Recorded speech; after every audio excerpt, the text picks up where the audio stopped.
Hello and welcome back to the You Talk Show. This is our third episode, and today we are talking about the factions of Australian politics.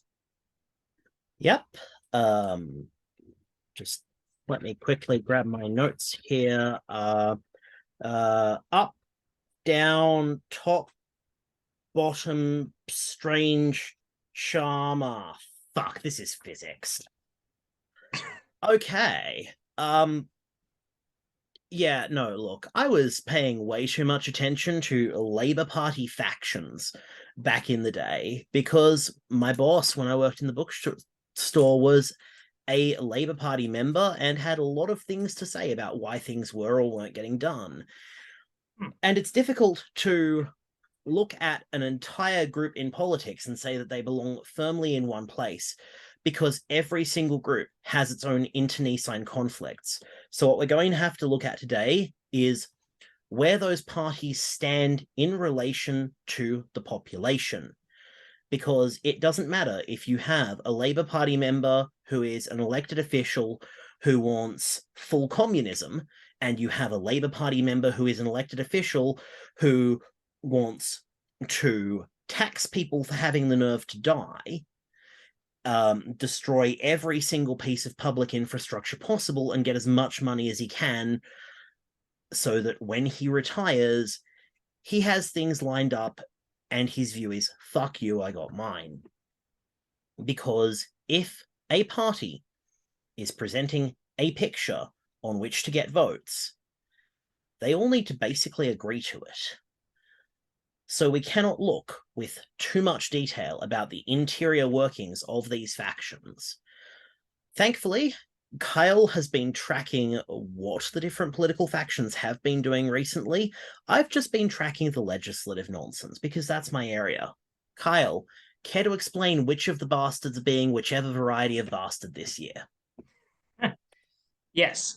So it's where do we start? Let's go. Let's just start with federal politics. Mm-hmm. Actually, you know what? Let's start with state because we're from New South Wales and there's an election coming up in New South Wales. So why not talk about New South Wales?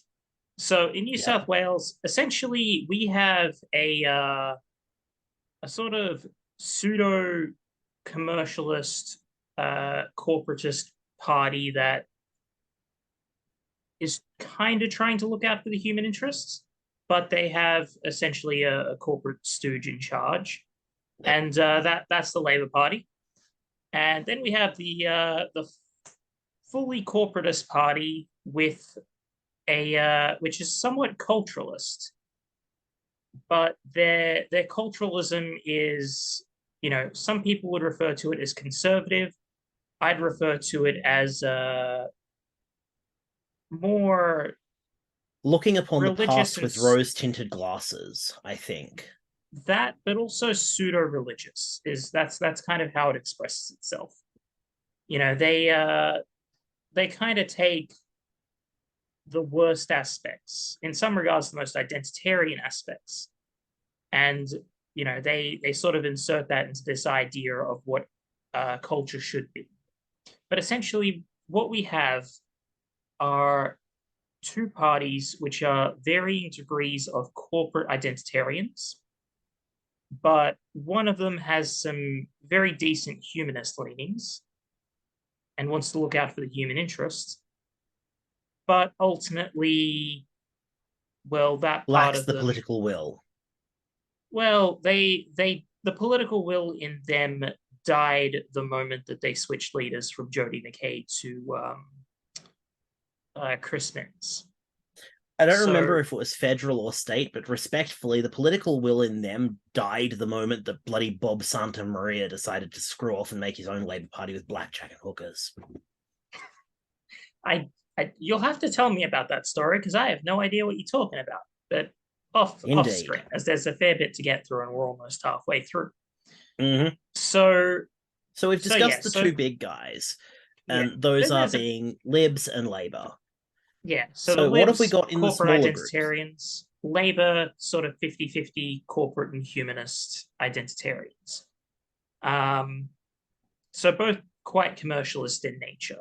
Mm-hmm. And they play on identitarian politics although I'd say of the two, the Labour Party takes care of the human interest a fair bit more. Now, then there's the smaller parties, shooters, fishers, and farmers. I would have described them as a party of culturalism and humanism who have made some very poor decisions when it comes to certain pieces of legislation, favoring the corporate interest in politics and resulting in a very commercialist outlook for the state. You think the And shooters, fishers, and farmers are siding on the sort of commercialist side of things? well, yes It's and really no. disappointing to hear because of the existing groups, the shooters, fishers, and farmers are one of the groups that more closely aligns with my values. So it's disappointing to hear that there is that tug at them, that influence Yeah, upon them. yeah. The problem started when they voted for the Wild Horse Heritage Bill. I mean, you'd think that a party that has shooters in the names would be completely fine with shooting wild horses that are Brumbies. destroying, brumbies that are destroying Kosciuszko National Park, but instead they voted in favor of that. Also, the party has missed several crucial votes that would have been in the human interest to attend and either vote for or again, depending on the particular piece of legislation. Hence, they're probably their best member in parliament, at least in my opinion.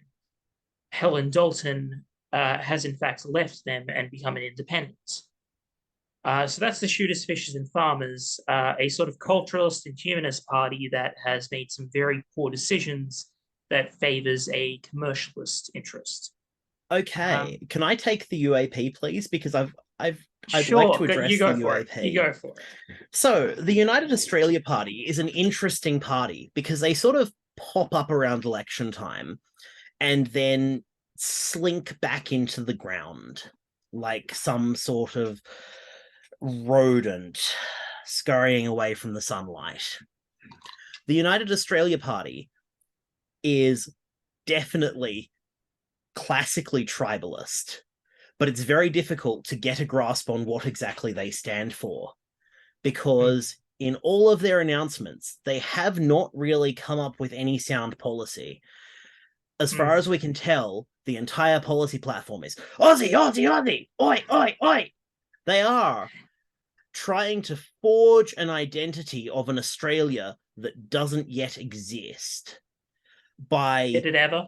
cherry picking elements of the past, smashing them together historically and accurately, and hoping that the bright yellow signage will entice someone, anyone, to investigate them further, see a complete vacuum in what they stand for, and go, yeah, that's the guy for me.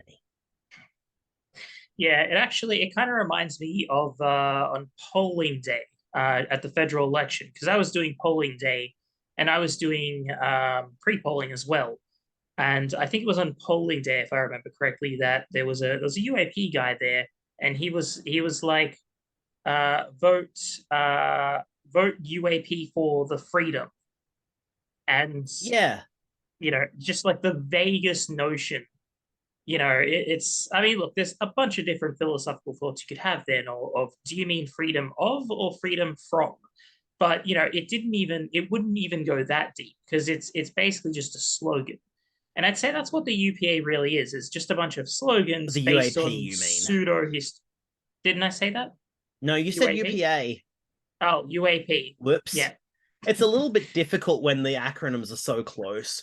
But again, Yes. I'm going to Yes. refer to, I think it was Janis Joplin, who Mhm. said, freedom's just another word for nothing left to lose. Yeah. And that describes the UAP, the United Australia Party in Clive Palmer quite well. Nothing left to lose. So we've Yep. only got just under 2.5 minutes really to go. So So we've real got the quickly, Greens, who well, are I haven't described the Greens yet, but I was just about to say I'll describe the Greens next. Basically, I'd say they're they're identitarian and they're